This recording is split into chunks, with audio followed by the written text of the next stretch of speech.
ILR 10 साल का हो रहा है, ILR 5 साल का हो रहा है, ILR 15 साल का हो रहा है। बहुत सारे लोग जो है वो बहुत सारी बातें कर रहे हैं और बहुत सारे लोग परेशान भी हैं कि यार ऐसा हो जाएगा तो हम क्या करेंगे, हम वापस चले जाएं, हम ये कर लें, हम वो कर लें, मतलब बहुत सारी बातें हो रही। लेकिन भाई देखें, एक चीज़ को याद रखें, जब भी किसी ममालिक के अंदर जो है कि दुनिया के किसी भी मुल्क के अंदर जो है वो शॉर्टेज होती है लेबर की, तो वो दुनिया के लिए अपने वीज़े खोलता है जब उसे लोकली क्या कहते हैं लेबर नहीं मिल रहा होता। और फिर वो लेबर किसी भी सूरत में हो सकता है, ठीक है। तो फिर वो दुनिया के लिए वीज़े खोलते हैं और जब उनकी रिक्वायरमेंट जो है वो पूरी हो जाती है उसके बाद बंद कर देते हैं, ठीक है। और यही दुनिया के अंदर होता आया है, सही है। उसे हम कहते हैं कि अच्छा, उसे हम जो है हम अपनी टर्म के अंदर कह देते हैं भाई अबे यार अभी तो नरमी हुई है बहुत ज़्यादा, अभी तो यार वीज़े खोले हुए दुनिया के लिए, बड़ा खुश होते हैं, अप्लाई करते हैं, पहुंच भी जाते हैं, कुछ लोग नहीं भी पहुंचते। और जब यही सारी चीज़ें बंद होने लगती है फिर बोलते हैं यार ये क्या हो रहा है, ये तो गलत हो रहा है। भाई देखें, हर मुल्क जो है वो अपने सिटीजन्स के हिसाब से पॉलिसी बनाता है, अपने लोगों के हिसाब से पॉलिसी बनाता है, अपनी इकोनॉमी के हिसाब से पॉलिसी बनाता है, ठीक है। वीज़े खुले थे तब जब जो है वो ज़रूरत थी लोगों की, अब लोग जो है वो ज़रूरत से ज़्यादा हो गए।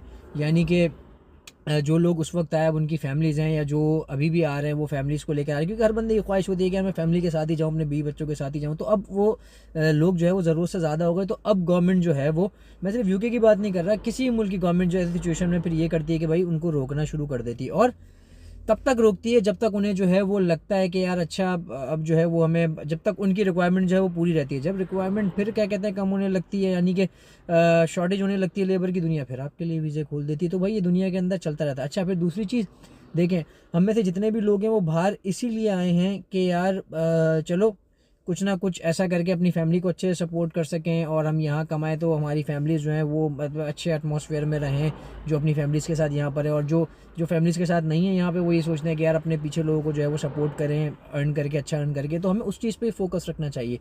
बाकी बात रही रूल्स की, तो भाई रूल्स चेंज होते रहेंगे दुनिया के। और जहाँ तक, और दूसरी बात, जहाँ पर आपका दाना पानी जब तक लिखा है ना वहीं वहाँ पर जब तक ही रहोगे और जब तक ही अर्निंग करोगे। अगर किसी के पास ILR भी आ गया, पासपोर्ट भी आ गया, लेकिन उसका दाना पानी यहाँ से उठ चुका है, तो भाई अब यकीन माने वो यहाँ से चला जाएगा। हो सकता है वापस अपने मुल्क चला जाए, हो सकता है किसी दूसरे मुल्क चला जाए, सारी चीज़ें होने के बावजूद। और जिसका दाना पानी नहीं लिखा है यहाँ पे, जिसका दाना पानी लिखा है यहाँ पे, हो सकता है ILR 30 साल का क्यों ना हो जाए, वो अगर वो 30 साल वाली कैटेगरी में ही आता है ना, तो भाई वो यहीं पर रहेगा और वो यहीं पे काम करेगा जब तक उसका टाइम पूरा नहीं हो जाता है, जब तक उसका दाना पानी यहाँ से ख़त्म नहीं होता। तो भाई इस चीज़ के ऊपर बिलीव रखें और जिस काम के लिए आए उसके ऊपर फोकस रखें। दुनिया है, दुनिया के अंदर भाई रूल बनते भी हैं, रूल्स ख़त्म भी होते हैं। आज सख्ती है तो कल नरमी होगी, कल नरमी होगी उसके बाद फिर सख्ती होगी। लेकिन आपका जो फोकस है, जो मेन गोल है उसके ऊपर फोकस रखें। अर्निंग करने आए तो भाई उसके ऊपर फोकस रखें, काम कर रहे हैं तो उसके ऊपर फोकस रखें, पढ़ने आए तो उसके ऊपर फोकस रखें, ठीक है। और जो लीगल रास्ते हैं वो अपनाएं और उसके ज़रिए काम